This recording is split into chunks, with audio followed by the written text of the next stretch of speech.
The Raiders were bad last Monday against the Chargers, but they were worse against the Commanders this Sunday. And it wasn't just a bad performance, it was embarrassing. The Raiders have a history of getting beaten by the backup quarterbacks, and this was the only success they achieved in this game.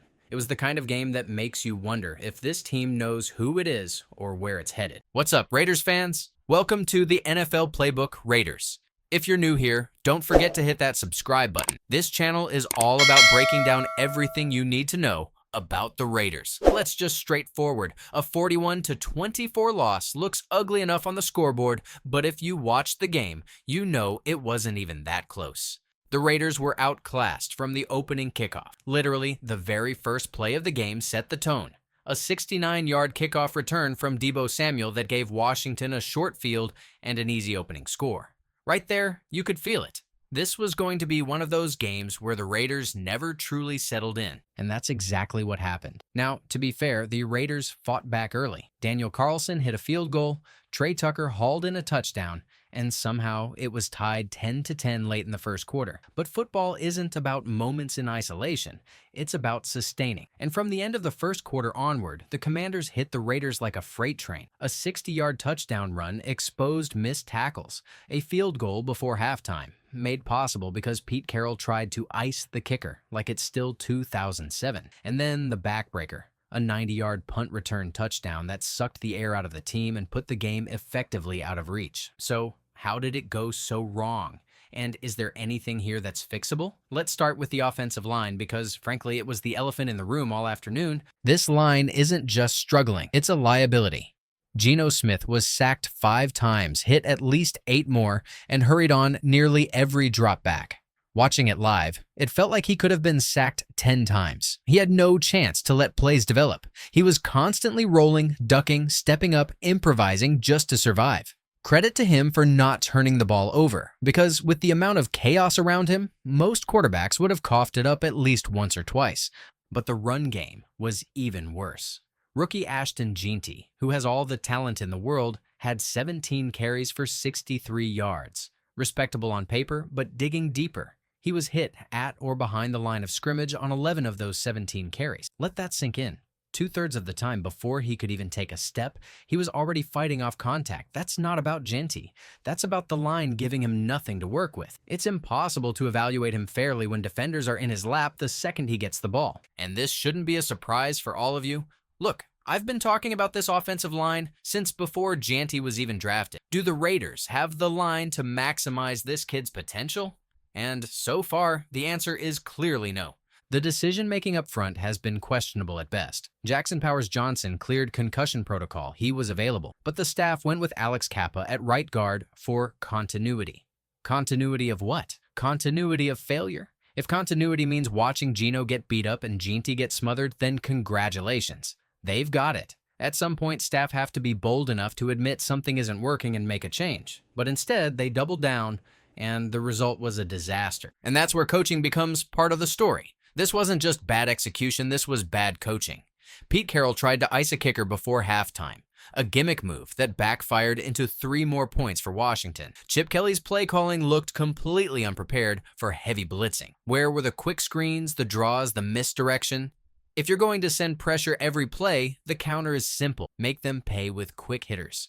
Instead, Kelly called the same stale stuff, letting Geno take shot after shot. Special teams? Don't even get me started. Tom McMahon's unit was a nightmare. That opening kickoff return, the punt return touchdown, a penalty wiping out what should have been a stop. It was sloppy, undisciplined, and it handed Washington momentum they never gave back. Special teams is supposed to be about discipline, about attention to detail. On Sunday, it was the opposite. Now, let's flip to the defense, because yes, the offense was bad. Yes, special teams handed Washington free yards, but the defense, the supposed strength of this team, fell apart too. Through 2 weeks, the Raiders had been pretty solid against the run. Nobody had rushed for 100 yards on them. That streak ended in spectacular fashion. The Commanders rushed for 201 yards at 6.3 yards per carry. They had 179 by halftime. Think about that. Washington ran for almost 180 yards in 30 minutes. That's domination at the line of scrimmage. That's a defense getting bullied. Missed tackles were everywhere. The 60-yard touchdown run wasn't one mistake. It was a series of them. Guys over-pursuing, guys diving at ankles, guys looking like they didn't want to hit. That's effort and fundamentals, plain and simple. And coverage wasn't much better. Polamau got burned deep. Q Blue Kelly missed an assignment. And even when Max Crosby did his job, drawing holds, creating pressure, others couldn't capitalize. Marcus Mariota, a backup quarterback, came in for Jaden Daniels and looked comfortable. He only threw for 200 yards, but he added a rushing touchdown and made it look easy. When a backup looks that smooth, your defense has failed. This is the part that should scare Raiders fans most. It wasn't one unit. It wasn't one player. It wasn't even one side of the ball. It was everything. Offense, defense, special teams, coaching. Across the board, Washington looked sharper, tougher, and more disciplined. The Raiders looked like they didn't even get off the plane. So, was there any bright spot? If you're searching for silver linings, Tre Tucker is your guy. 8 catches, 145 yards, 3 touchdowns. That's the game of his life. In the first half, his touchdown tied the game. Later, he kept producing, even if the game was already decided. And while you don't love garbage time stats, you do love seeing a young receiver find confidence and chemistry with his quarterback. Tucker looked explosive. He looked like a true weapon. That's something to build on. Another small positive, Thomas Booker, forcing a fumble with hustle downfield. Plays like that matter, even in losses, because they show who's still fighting when the game is out of reach. But let's not kid ourselves. A couple of bright spots don't erase the bigger picture. Right now, the Raiders are 1-2 on a 2-game losing streak and staring at real questions about identity. The AFC West is still open. The Broncos are struggling. The Chiefs aren't dominant.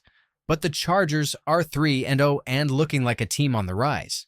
You cannot afford to play like this and expect to keep pace. So, what's fixable? The offensive line can be shuffled. Start JPJ at center. Slide Meredith back to guard. Give Parham help. Stop pretending Kappa is the answer. That's step 1. Scheme-wise, Chip Kelly has to get more creative. You cannot leave Geno exposed against blitz after blitz. Quick games, screens, rollouts, misdirection, something to slow down pass rushers. Defensively, tackling has to be the priority in practice. No excuses. You want to be physical? Show it. Don't dive at ankles. Wrap up and finish. Communication in the secondary has to tighten up too. If backups like Mariota are torching you with simple reads, that's about blown assignments, not talent. And special teams? It comes down to discipline, lane assignments, angles, hustle. If you're giving up kickoff and punt returns like that, you're gifting the opponent points. McMahon and his group need a reset immediately. But even beyond the X's and O's, this is about pride. You can get outplayed. You can lose to a better team. It happens in the NFL. What you can't do is no-show. You can't look flat. You can't look unprepared. And that's what Sunday was. A no-show. Pete Carroll said afterward he didn't see it coming. That's even more concerning because it means the head coach didn't sense how unready his team was. If you don't see it, you can't fix it. If you don't sense it, you can't stop it. And that's the job. Carroll's job isn't just X's and O's. It's feel. It's preparation. It's making sure the team that walks onto the field is ready to fight. On Sunday, they weren't. So now, the Raiders stare at Chicago in Week 4. The Bears just smack Dallas around and look like they've found something.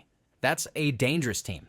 If the Raiders walk into that game the way they walked into Washington, it'll be another ugly Sunday. Then Tennessee waits in Week 5, another struggling team. Those 2 games will tell us who the Raiders really are. Win both, and you're back on track. Split them, you're treading water. Lose both, and this season may be over before it even begins. This loss to Washington has to be the wake-up call. It has to be the moment where the staff admits what's broken and actually makes changes. Not talking about changes. Not say continuity. Real changes. Because what we saw on Sunday was not sustainable. You cannot run Geno Smith into the ground. You cannot waste Ashton Jeanty's rookie year. You cannot keep letting Max Crosby fight alone on defense. You cannot let special teams be the reason you're down 2 scores before your offense even takes the field. This is the NFL. Nobody feels sorry for you. If you're not ready, you get exposed, and the Commanders exposed everything.